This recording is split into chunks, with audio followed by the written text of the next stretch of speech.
I got marked down by a general evaluator for having pens and the like in my hand. Anyway, yes. I'm here to evaluate Tunde on his CC9, Persuade with Power. Tunde came out in his own inevitable fashion, took the stage and smiled, set everybody at ease, set the mood for a speech.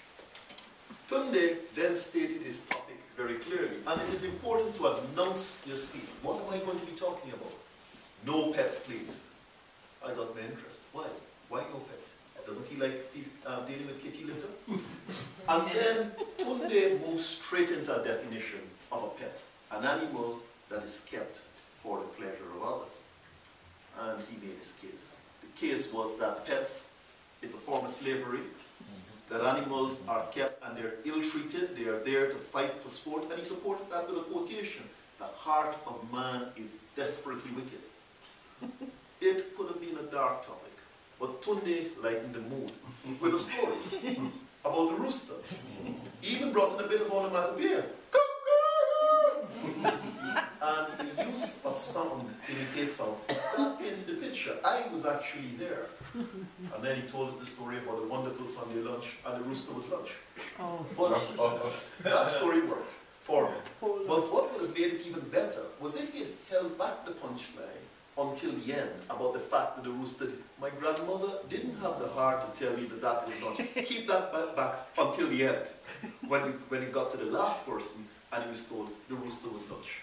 But it actually helped to make the case.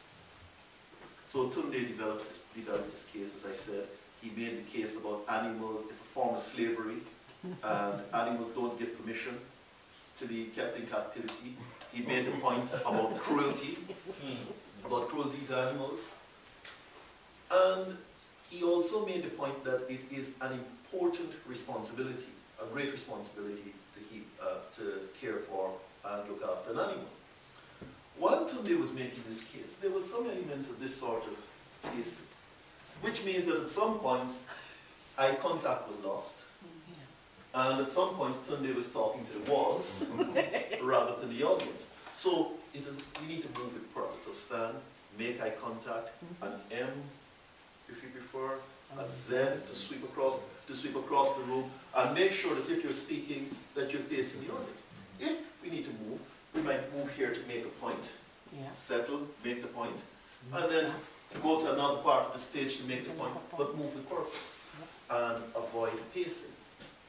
For me as well, as I listened to this, yes, I got the impression, no pets please, about animals being kept for purpose, about the fact that they are better off in the wild, that they are sentient beings.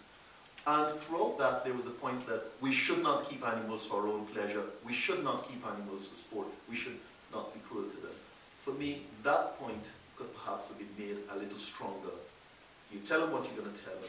You tell him, and then you tell him again to conclude. But overall, the case was made, we shouldn't be keeping pets. Mr. Toastmaster.